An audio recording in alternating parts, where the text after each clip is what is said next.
right, everyone. I called you here to announce that effective immediately, I am leaving Cole Kravitz and starting work as lead consultant for the Brady campaign at Peterson Wyatt.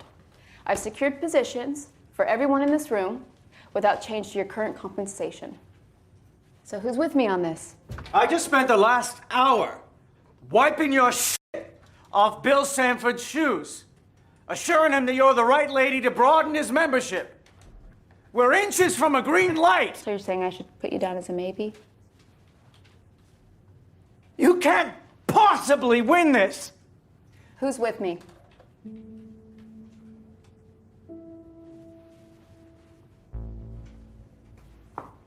I'm with you. Hey, come on, I need you. She needs me more. Alex. Lauren. This is Jerry Maguire?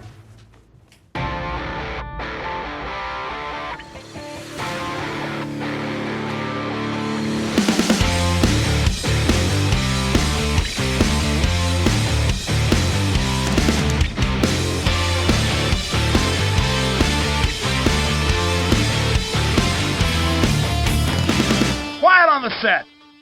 This is Michael Faulkner, and it is showtime at the December 6th, 2016 edition of the Weekly Podioplex. Brought to you on the Chronic Riff Network. This week's birthdays include Marissa Tomei, Aunt May Parker from the Marvel films, Amy Acker from Person of Interest and the Whedonverse, Nicholas Hoult, Beast from the X-Men movies, Dominic Monaghan, a hobbit who knows that it's not Penny's boat, Dame Judi Dench, previously M of the James Bond franchise, director Kenneth Branagh, and even though we don't often highlight celebrities who are no longer with us, I'll make an exception for Walt Disney, born on December 5th, 1901. Starting with the box office reports, it was not a good week to be a new release. At number 10 is Almost Christmas, down 2 from 8th. At number 9 is the only new release in the top 10, Incarnate, premiering to $2.5 million. The target was $4 million, and that shortfall adds to the disappointment of a C- grade from audiences and a 21% approval from critics. You know, that's bad, even by horror movie standards. At 8th is Bad Santa 2, down 1 from 7th. In 7th is Hacksaw Ridge, up 2 from 9th. And finishing out this week's bottom 5 is Trolls, holding steady from last week. The top 5 this week begin with Doctor Strange, down 2 from 3rd with $6.7 million, out to a total of $215.5 million. In 4th place is Allied, holding the front with $7 million, out to a total of $28.9 million. In 3rd place is Arrival, up 2 from 5th after expanding to nearly 500 more screens, and that move earned $7.3 million for a total of $73 million. The top 2 from last week didn't move. In 2nd is Fantastic Beasts and Where to Find Them, adding $18.1 million to a total of $183.1 million. And in 1st for a second week is Moana, adding $28.3 million to a total of $119.8 million. Stay tuned for the quick flicks this week for Denise's take on that film. Let's close out the box office report with a look at what was winning in years gone by. 5 years ago in 2011, New Year's Eve took number 1 with $13 million. 10 years ago in 2006, Apocalypto won the weekend with $15 million. 20 years ago in 1996, 101 Dalmatians was the winner for a second week with $13.9 million. 30 years ago in 1986, Star Trek IV The Voyage Home took the title for a second week with $8.8 million. And 40 years ago in 1976, Rocky took the box office crown with $5.6 million.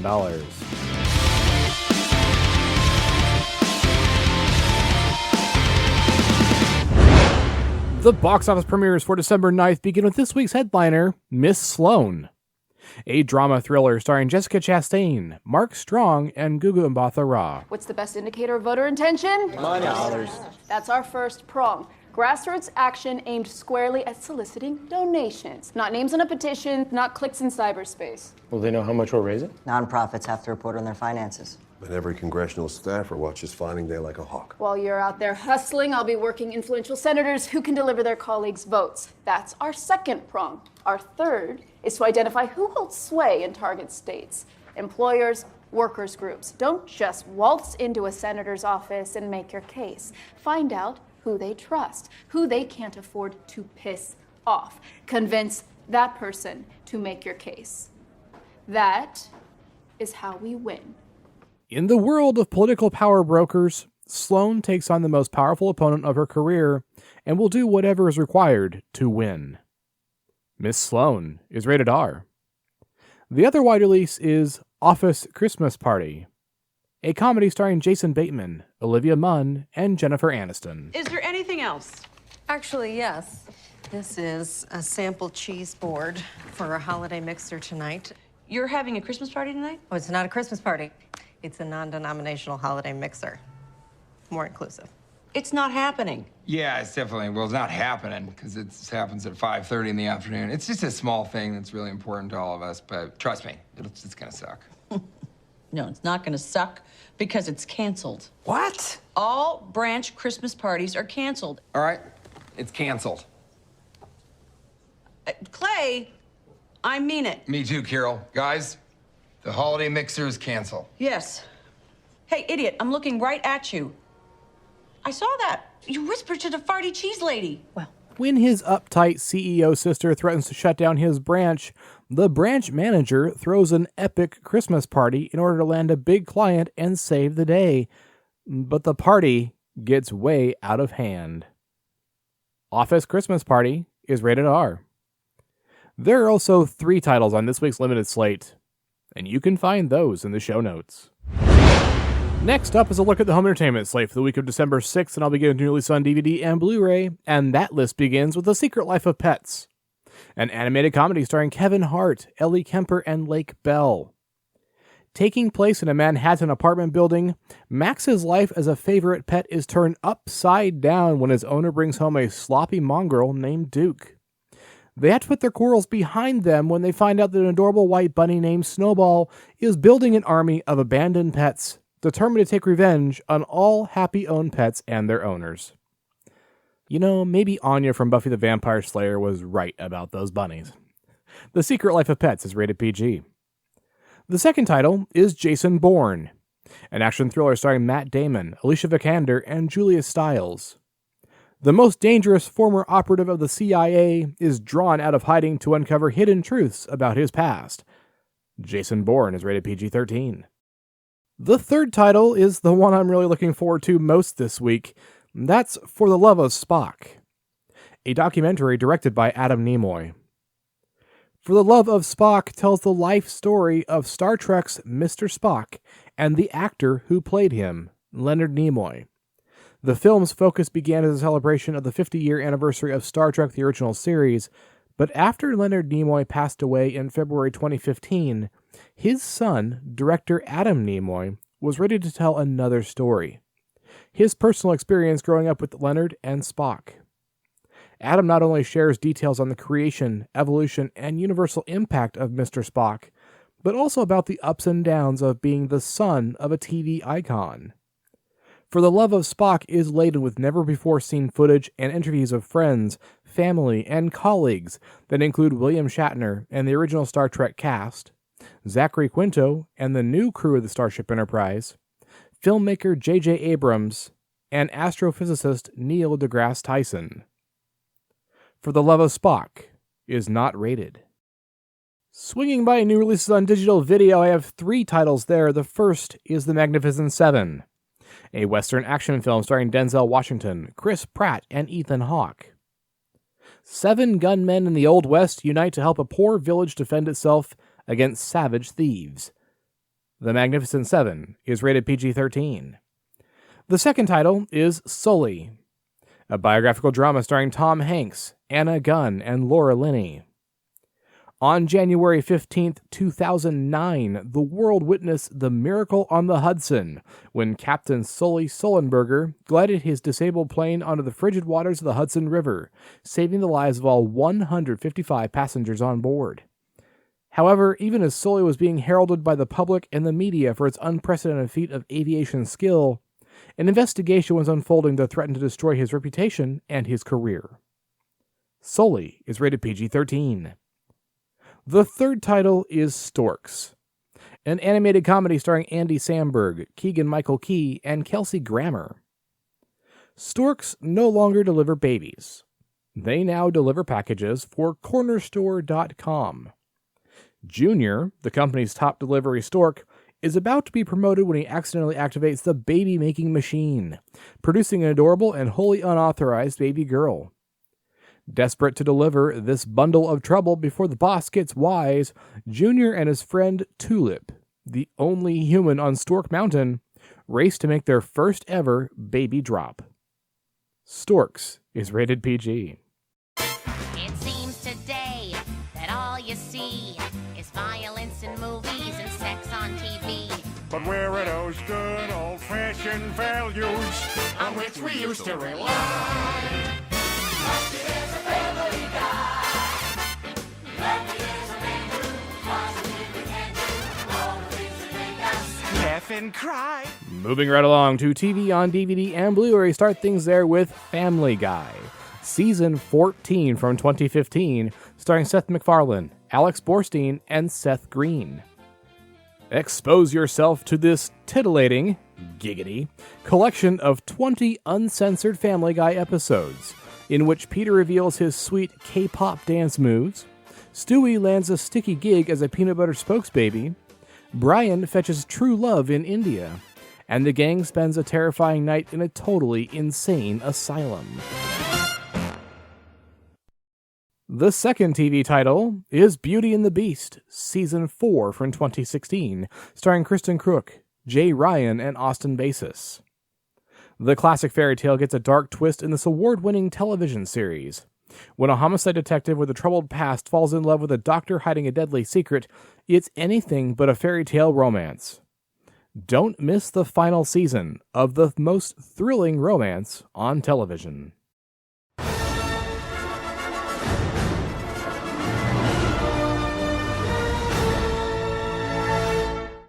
Number 3 on the list is LEGO Star Wars: The Freemaker Adventures, Season 1 from 2016, starring Vanessa Lengies, Matthew Wood, and Gray Griffin. The adventure begins after the events of The Empire Strikes Back and before Return of the Jedi, and follows a family of scavengers who build and sell starships from battle debris strewn throughout the galaxy. When their youngest discovers a natural connection with the Force through an ancient artifact, the Kyber Saber, his world is turned upside down, and he and his family are thrown into an epic struggle against the Empire to restore peace and freedom to the galaxy. The Freemakers explore new worlds, meet new and familiar characters, and learn the meaning of family. I feel it running through my veins.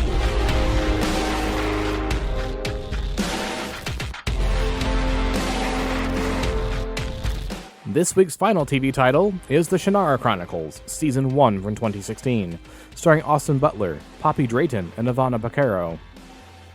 Based on the 26-volume book series by Terry Brooks, The Shannara Chronicles tells the epic story of an elven princess, a bandit, and a half-elf tasked with stopping the end of the world.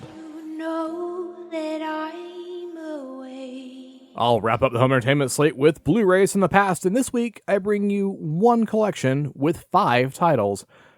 It's the Mad Max High Octane Collection, a group of films spanning 1979 to 2015, starring Mel Gibson, Bruce Spence, and Tom Hardy. This reissue of the Mad Max film series brings all 4 of the cinematic films together exclusively on Blu-ray in one collection with an added bonus cut. This set includes 1979's Mad Max, 1982's The Road Warrior, 1985's Mad Max Beyond Thunderdome, and 2015's Mad Max Fury Road, but it also adds what is essentially the director's cut of Fury Road in the Black and Chrome edition. Black and Chrome adds new depth to George Miller's surreal vision by reverting to black and white. Black and Chrome is available in the 8-disc franchise set, or a gift set with a special statuette of Max's Interceptor, or in a basic re-release pack with the color version of Fury Road. The films in the Mad Max High Octane Collection are rated PG-13 and R.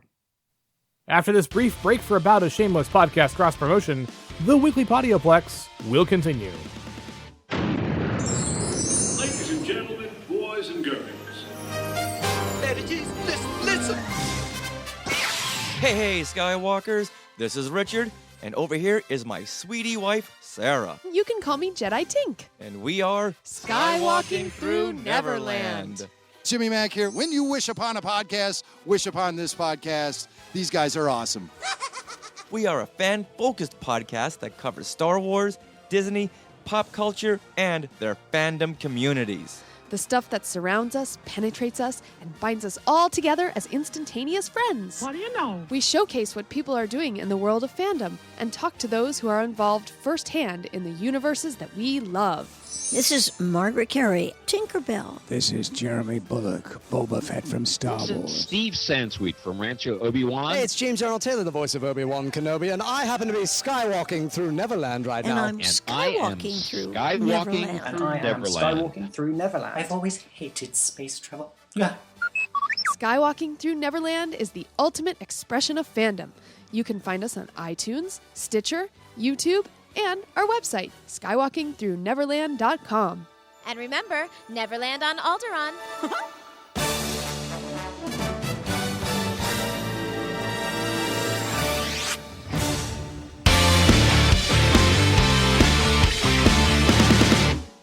And welcome back to the Weekly Podioplex. I'm Denise with your Quick Flicks.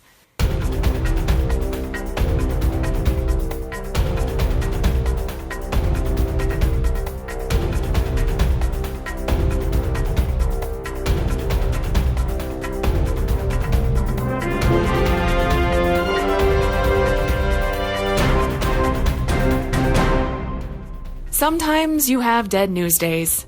On these days, I am sad. However, while this is a dead news day, I am nowhere near sad. Today, I get to talk about Disney's Moana. Once in a while, a movie will come around which is so damn near perfect you find yourself crying in the theater.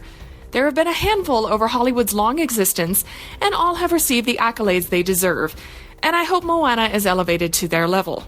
She deserves every ounce of praise, every award, every mom and dad taking their little girls to this movie and showing them a teenage girl can save the world with a demigod and a chicken to help her. I promise there will be no spoilers.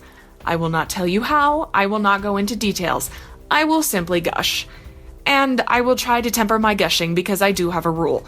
On my blog, if you care to go look, I have this rule. I will never give a book or a movie or anything I'm reviewing 5 out of 5 stars. Nor will I give it a 1 out of 5 stars. Why? Because neither of these things are helpful. They always range from, oh my god, you guys, buy this thing right now because I love it so much, and junk, to this thing sucks, the author needs to harm themselves in terrible ways for making me read this dreck. Not helpful. Occasionally, I will break this rule when something I really do love comes around and I find very few faults with it. Of course, there are faults, but they wind up being so minuscule as to not bother with them, so I get to gush. My rule is I will always give something a 4.5 out of 5 or a 1.5 out of 5. It means this is my way of trying to keep things balanced and not fall into the gushing or the this is absolutely terrible trap. However, for Moana, she gets a straight up 10 out of 10 or 5 out of 5 if you prefer. Straight up. From the visuals to the story, there is very little to nitpick about Moana. Admittedly, Pua does not get as much screen time as his little adorableness deserves and demands, but it was nice to see Hey Hey the chicken as the sidekick. He was comedic relief in a rather emotionally heavy movie. He was a chicken. A ridiculous, not very bright chicken, and it was great to see the ocean get annoyed with the chicken. The movie opens with a very young Moana listening to the story of Te Fiti and Maui. Maui, the demigod, who has given so much to the humans already, has stolen the heart of Te Fiti and brought danger to the world. He battles the danger and is flung into the ocean, losing the heart and his magical fishhook in the process, and becoming stranded on an island. The children listen with wide eyes, and adorableness ensues after the story is told. Through song and Moana's innocence, we are told she is the chief's daughter and will one day take his place to lead their people on the island of Motunui. But it seems, even from this very young age, that the ocean has other plans for our heroine. Through a series of events, Moana finds herself on the journey of a lifetime to find the demigod Maui, take him by the ear, and demand that he return the heart of Te Fiti to his rightful place because seriously, dude, Montanui is dying and he really should have thought twice about stealing something that didn't belong to him in the first place. Consequences, Maui. Consequences are a thing that happen when you steal. What follows is an extraordinary subversion of the hero's journey, where traditional roles are flipped. Moana comes into her own, Maui discovers who he is, and both face off against Te Kā, the volcano destroying the islands. The movie has all the hallmarks you've come to expect from Disney: catchy songs, putting the audience through the emotional ringer, humor, and heart. Moana takes all of these things and ratchets them right up to 10. For the second time in Disney's history, remember Brave? You see positive female interaction where mom and grandma push Moana to do what her heart tells her to do. Dad is not overbearing, he does not talk down to her, he doesn't treat her as a silly girl or a princess. He only wants her to fill the role her bloodline has given her and to do right by their people. Moana and her family have a depth to them which surpasses anything Disney has done before this. Now I will point out, Disney's Brave was great, but the relationship was really focused on mom and daughter. Dad filled the role that Hey fills. He was the comedic relief, and though he had heart, he and Merida's brothers were comedic relief. In Moana, everybody gets the character treatment. Everybody gets that emotional depth that is really been missing from Disney for, well, actually it's been missing for a while. Anyway, I could get into this, but we're not going to get into this. Even Maui is a well-rounded character, with swagger and a cocky attitude, all of which are hiding a deep insecurity that seriously anyone can identify with. And what they do with the end is magic. Pure magic. And the soundtrack? Can we talk about the soundtrack? Lin-Manuel Miranda has spun gold with his original compositions, and Disney has taken things back to their roots, gathering music from the islands that they visited. And dude, The Rock can sing. No joke. By sending their animators to the Pacific Islands and gathering music and culture from these islands, Disney has lent an authenticity to Moana that brings things full circle. The movie is rich, it is full of culture, and it is done with care and tact, and that, my friends, is most important. Because let me tell you, some of their early movies were not sensitive. Not even a little bit. Moana is special for me because I grew up watching Disney flicks. I got into animation because of Walt Disney, and in watching these movies, watching the princess movies, I wanted Cinderella, I wanted Snow White to be the hero. And I understand, in their own ways, the princesses are heroes, but there is a difference between being a secondary character in a story which bears your name and being the hero of your own story. I finally got my wish in Moana. I got to watch a girl beat the odds and emerge a hero. Every girl should get that chance. And Moana is playing in theaters nationwide. And that is it for me, you guys. I'll see you next time on the Weekly Podioplex. Bye! Thank you, Denise. With that, we come to the end of this week's edition of the Weekly Podioplex. If you want to discuss anything you heard on this week's edition, please take a moment to get in touch. You can surf on over to the brand new homepage at chronicrift.com and leave an audio message right there on the website using your microphone. Or you can write to weeklypodioplex@gmail.com. Of course, you can still tweet us on Twitter. The Chronic Rift is chronic_rift. The Weekly Podioplex is Weekly Podioplex. Denise is Riley James Keith. And I am Womprat99, like the creature Liquid Bullseye in his T16 in Beggar's Canyon. You can give the Chronic Rift a thumbs up on Stitcher Radio, leave us a 5-star review on iTunes, and you can find the Weekly Podioplex and the Chronic Rift on Facebook and Google+. Take a moment, stop on by, and see what other shows the Chronic Rift Network has to offer. We have Cyborgs, a Bionic podcast, the Batcave podcast, the OSI Files podcast, the G2V podcast, Generations Geek, Present the Transcription feature, the Dan and Travis Show, the Sci-Fi Diner podcast, and so much more. Check us out and find the culture in pop culture. If you're interested in more of my adventures, take a quick trip to my blog, Creative Criticality, where I'm watching every episode of Doctor Who for the first time from the very beginning of the franchise, and reviewing those tales in the Timestamps Project. Right now, the blog is in the middle of the 15th season with the adventures of the 4th Doctor, and the link to those reviews can be found in the show notes.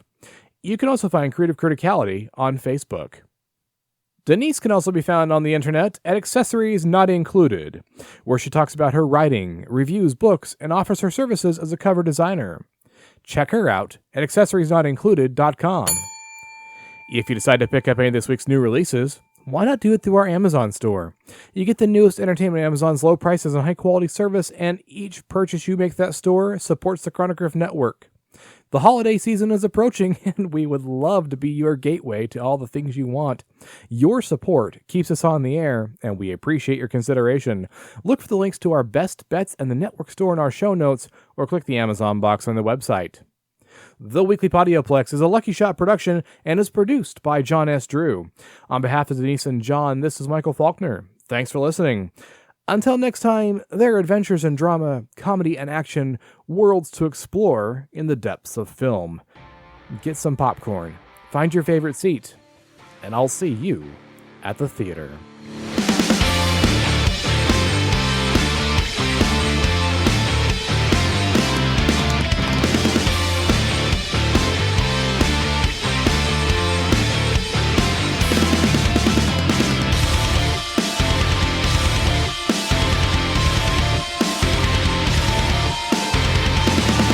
That's a wrap.